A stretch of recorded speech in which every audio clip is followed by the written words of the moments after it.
What part of the word revolution does black and white democratic America not understand? This is the Woke Socialist Podcast. We are woke, we are socialist, and we are not going anywhere. Please like and subscribe to this video, because the algorithms are obviously being fucked with by the powers that be. And if you do, you will receive more content and possibly enlighten yourselves and awaken to exactly what the fuck is going on. The other day, I saw an interview with Al Green, who I used to respect. But now all of a sudden he's got on I don't know what the white thing is, with Jessica Denson. Now, back in 2025, when the first demonstration against Donald Trump was formed, way before I don't know, them protesters, no kings and all that shit, there was a demonstration formed in Washington, D.C. The man himself,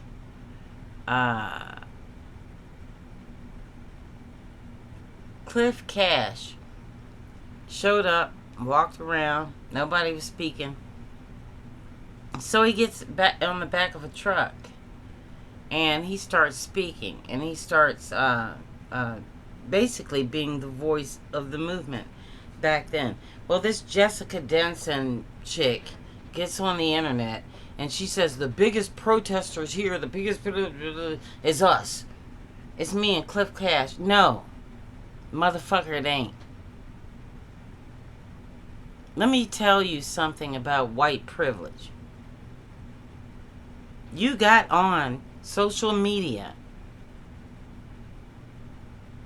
and decided that you were the voice of this movement. But now you're wrong. And you conscripted Al Green to be your voice piece for the black people. That's not going to work. Not going to happen. Not really happy with you and your shit right now. And maybe that's why Cliff Cash is out on his own. But I digress. I'm just going to say here that I'm really pleased in the honky-dum that the last two Trump administrations has exposed.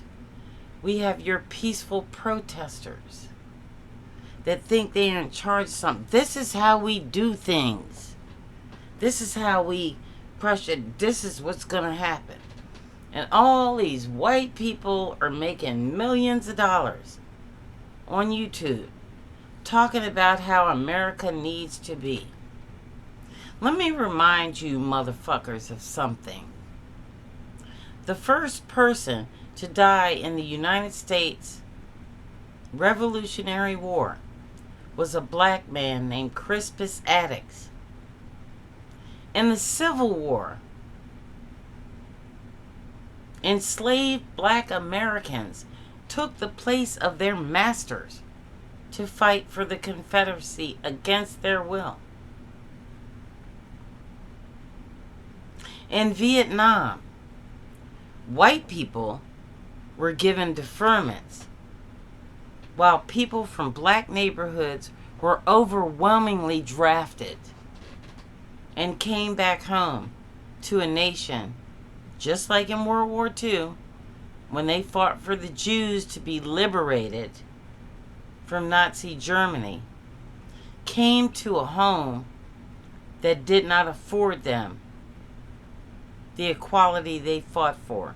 This is what you're doing right now. You disgust me. When you sit up here and talk about peaceful protests, and we need to abide by the law, and we need to do this, and we need to do that. We don't need to do shit, because we did not build this nation. This nation was built on stolen Native American lands, and it was built on the backs of enslaved black people. Not we. There's no we here. You came here after houses were built. And maybe you came from a country. Is an Irish person or an Italian or a Scotsman from some other country that didn't want you. Wonder why? They wanted to get rid of you so you can come here and exploit the labor of black American people and indigenous people and steal the land. That's what you were sent here for. Not so you could stand up for America. Not so you can talk about the Democratic Party and how you don't like Hassan Piker. What you did was came here uninvited. And if not for the Native American, you would not have survived today. If I could teleport my motherfucking ass back to 1492, I would have done what needed to be done. America is a failed experiment. It is a clusterfuck of white supremacy right now. It is corruption. It is robbery. It is white supremacy. It is killing people in the streets, unlicensed.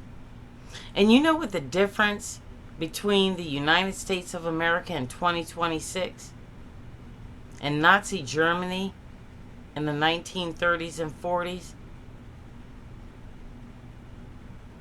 Currency.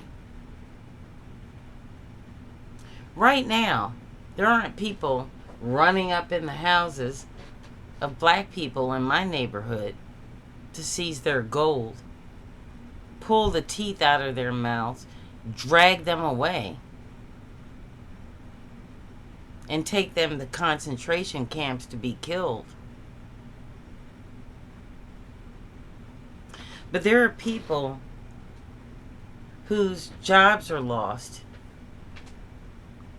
and $40,000 or $30,000 or $50,000 at a time is being filtered into a black hole we cannot see because of Doge. This is what you brought to us. This is what you put on this land. This is 250 years of your legacy.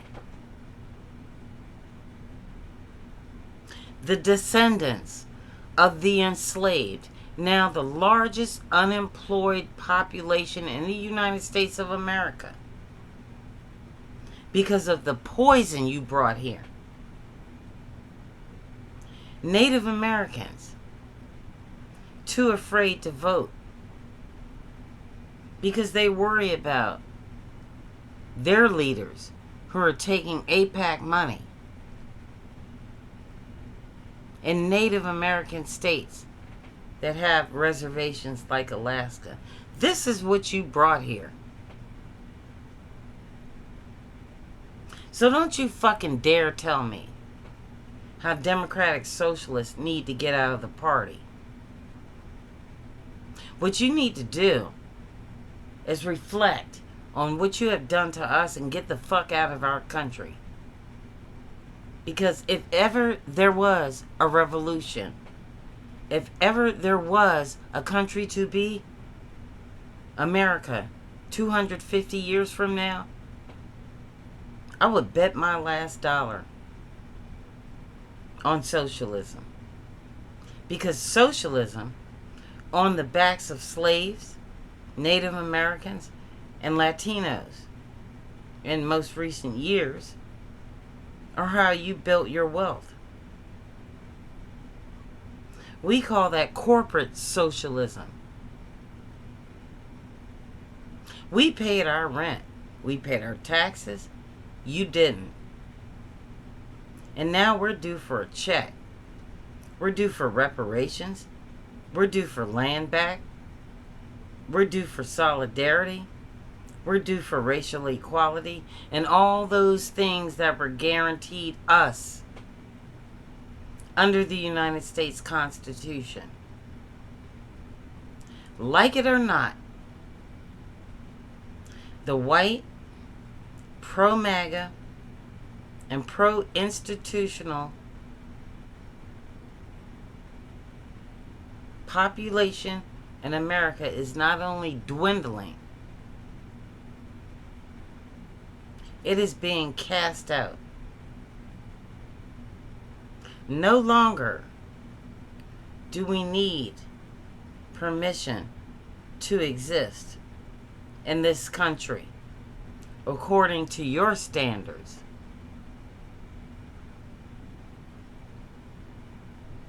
Had Bernie Sanders been given the Democratic nomination he deserved in 2015, we would not be dealing with the shit we are dealing with right now. Young people did not want Hillary Clinton. And we don't want anything like that right now. So James Carville, if you have a problem with us, you have a problem with me. The new face of the Democratic Party is dark-skinned and black-haired, and it does not look like you. And if you don't like it, you need to have a cup of shut the fuck up and get the fuck out. Because we ain't going nowhere. You're on your deathbed. And our obligation to where we live right now, in each state of the United States, is unity, preservation, and liberation for the next 7 generations. According to the edict of the John Brown Alliance. This means that you did not inherit this country from your parents. You borrowed it from us. And now we are ready to collect the rent for that, the rent.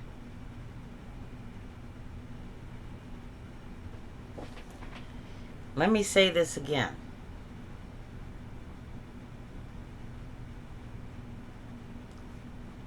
Everybody over 50 is no longer in control of the United States of America. Everybody under 50 are.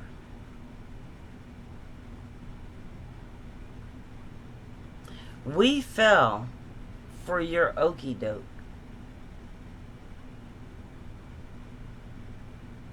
But you're gonna fall under our American dream. The new America is going to gain momentum long before September. And I predict that there will be absolutely no threat to the November elections. You know how I know that?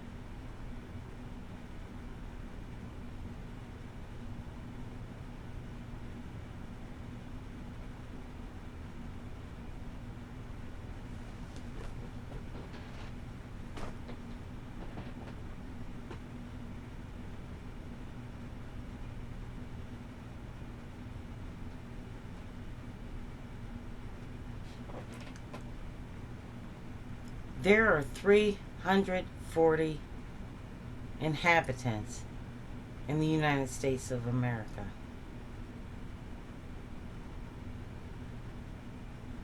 Only 20% are APAC, believe in Donald Trump, believe in the old system, and are willing to die on that hill. 70% of us are not going to die. The thing with enemies of the United States of America, and I mean enemies, and all those who are in the military know what exactly I'm talking about. You don't go to war to die for your country. You make those people that you go to war against die for theirs. And this is what is about to happen. This is the Woke Socialist Podcast. See you next time.